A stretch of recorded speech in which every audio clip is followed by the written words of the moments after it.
bonjour à tous, vous êtes sur Plume TV et nous sommes aujourd'hui dans Avant-propos où je ne reçois pas un, mais deux invités aujourd'hui, Didier Armand et Manon Bigot. Bonjour.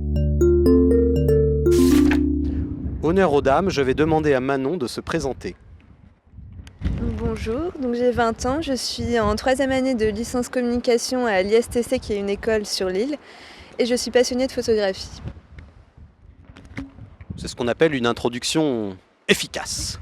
Nous avons eu la présentation de Manon, nous avons eu la chance d'avoir la présentation de Manon. Et maintenant, je pense qu'il est temps, Didier, de te présenter toi aussi. Alors, la cinquantaine bien tassée, bientôt retraité, un gars qui a touché à tout et qui avait envie de plus toucher à rien, si ce n'est qu'à l'écriture, et qui est aujourd'hui l'auteur de 9 romans. Voilà. Tout le reste de ma vie, bon, mis à part ma vie familiale bien sûr, tout le reste professionnellement n'a aucune importance aujourd'hui, si ce n'est que les romans écrits, les romans à venir, et puis également eh bien, cette vie de ce petit bijou qui est Rouge la vie. Grâce à Manon, bien sûr, c'est devenu un bijou, et pour lequel on souhaite longue vie. Voilà. J'ai pas bien compris si c'était Manon le bijou ou le livre, mais on a compris le concept. Donc vous avez fait un livre. Un livre, on a plutôt tendance à dire une œuvre d'art, hein, puisque c'est un texte court, agrémenté d'un certain nombre de photographies. Alors Manon, explique-nous pour les photographies, comment tu as travaillé. Donc alors en fait Didier a essayé de m'aider un peu, il m'avait dessiné des croquis. Mais finalement, je m'en suis pas du tout tenue à ces dessins. J'ai voulu apporter un peu ma vision des choses. Et du coup, en lisant le texte, en fait, il y a certaines choses qui me sont venues à l'esprit. Et donc, du coup, j'ai voulu illustrer ces choses-là et qui ne sont pas forcément, du coup, ce que Didier avait prévu au départ. Donc, je note, Didier, que tu as eu du mal à te faire respecter. Et oui, et d'ailleurs, c'est pas plus mal. Parce que, à la différence de mes croquis qui étaient plutôt pas trop réussis, on avait une vision, la vision de Manon était vraiment très intéressante. D'abord par rapport à l'écart d'âge, 40 ans nous séparent évidemment, et je parle de choses qu'elle ne peut pas connaître, que les moins de 20 ans ne pouvaient pas connaître, pour reprendre Charles Aznavour. Charles Aznavour, ça te dit quelque chose ? Quand même un petit peu. Un petit peu. C'était intéressant de voir ce qu'elle pouvait apporter. Et elle a apporté des choses que je ne pouvais pas moi croquer de toute manière. Il y a des choses que j'ai croquées parce que c'était plus facile de faire le croquis des bébés phoques sur la banquise par exemple. Est-ce que je pouvais envoyer Manon sur la banquise prendre des bébés phoques en photo ? Le massacre des bébés phoques, c'est pas possible. En tout cas, si tu fais le prochain épisode comme ça, moi je l'achète. C'est un livre qui tourne finalement autour du concept du rouge. Est-ce que tu peux nous expliquer pourquoi, Didier ? Eh bien non, ça s'explique pas. C'est venu comme ça, ça a été spontané, à la suite d'un songe, vraiment. Je me suis levé un matin en ayant envie d'écrire ce livre, et tous les symboles qui me sont arrivés sur le cours d'une vie, sur le tracé d'une vie, étaient rouges. Voilà.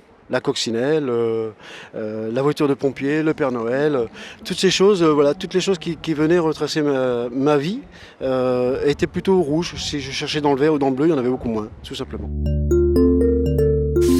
Est-ce que vous avez d'autres projets littéraires tous les deux ou artistiques ? Non, pas du tout, parce que c'est un accident.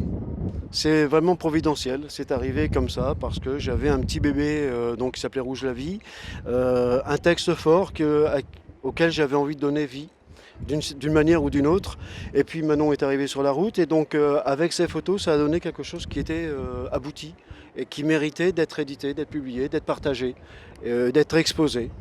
Maintenant ça pourrait se représenter peut-être, oui, non, je sais pas, on verra bien. On a quand même établi une belle complicité parce que ça a mis 1 an et demi quand même à réunir ces photos. Je lui ai donné le manuscrit au mois de novembre et il fallait qu'elle fasse des photos de coquelicots. Il n'y a pas de coquelicots au mois de novembre, donc il fallait bien attendre le printemps. Et puis pour d'autres clichés aussi, où c'était compliqué, il fallait attendre que l'occasion se présente. Donc elle a travaillé comme ça pendant 1 an et demi, où elle me soumettait les photos, ses idées. Je disais bah non, ça c'est pas terrible, ça tu peux le refaire, ça c'est. Et puis on s'est mis d'accord sur le choix des photos, parce qu'évidemment il y a une trentaine de photos dans le livre.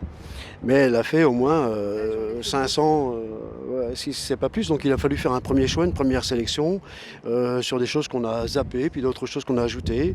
Et puis elle m'a aussi insufflé des idées, par exemple, voilà, sur l'Angleterre.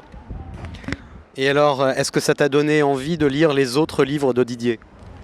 Oui, bien sûr. En plus, comme je vous ai dit tout à l'heure, mon père est un grand ami de Didier. Il a tous ses livres, donc bien sûr, je vais commencer à les lire. Il serait peut-être temps. Je viens d'apprendre qu'elle ne m'a pas lu. Je pensais qu'elle était une de mes lectrices. Enfin, si, bien sûr, j'ai lu Rouge la vie, du coup. En fait, c'est un peu le but de Plume TV, c'est de faire découvrir des choses aux gens et donc notamment de te faire apprendre que ce n'est pas ta plus grande fan. Je suis désolé de te l'apprendre.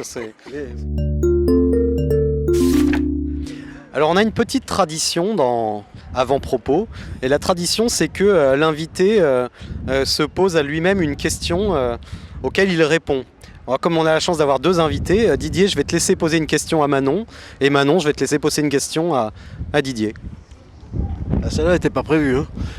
Alors, est-ce que ça t'a plu de travailler un peu pour moi et d'illustrer ce texte? Non. Non, je rigole. Bah, bien sûr que oui. En plus, à 20 ans, c'est une chance inouïe de pouvoir illustrer un livre et surtout avec un grand écrivain qui devient de plus en plus connu. Attends, je regarde mes chevilles d'un coup. Non, en fait, je voulais savoir ce que ça t'avait fait, ce que ça t'avait apporté de travailler avec moi pour notre collaboration. Ben, un grand plaisir. D'abord par cette fraîcheur, parce que tu as apporté beaucoup de fraîcheur. Moi j'ai écrit ce texte sur une vie, je ne vais pas dire une vie de vieux, parce que je me sens pas vieux, c'est pas la question. Simplement une vie déjà bien vécue. Et par contre toi tu as apporté cette fraîcheur, cette spontanéité avec tes photos, avec ton regard sur ces choses de la vie. Et puis ensuite il y a eu le partage, c'est-à-dire qu'il y a eu tes photos et puis il y a eu le moment où tu les as proposées, où on les a regardées ensemble, on a fait choix ensemble. Et donc il y a eu cette petite complicité, pour moi c'est une continuité, puisque après l'amitié que j'ai pour ton père, de pouvoir continuer avec toi après et de s'apercevoir qu'on peut s'amuser aussi en travaillant. Donc c'est vraiment un grand plaisir de partager ça avec toi. Ouais. Bon, ben vivement vert, rouge, bleu. Ah non, rouge c'est déjà fait. Vert, bleu, Non, rose, marron. ouais, puis rose, Ah, rose, oui, c'est pas mal, rose. La vie en rose ça a déjà été fait, mais on peut faire vert la vie, bleu la vie. Vert la vie, poubelle la vie, c'est déjà fait. Ah non, c'est plus belle, pardon. Poubelle, ouais, ça a déjà été fait, ouais. Eh bien voilà, donc même si ce sont des lèvres et une bretelle de soutien-gorge qui illustrent ce recueil, c'est avant tout une histoire de regard croisé finalement. Ça s'appelle Rouge la vie, les textes sont de Didier Armand, les photos de Manon Bigot et c'est aux éditions Langlois-Cécile. Vous étiez sur Avant-propos et je vous dis à la prochaine fois.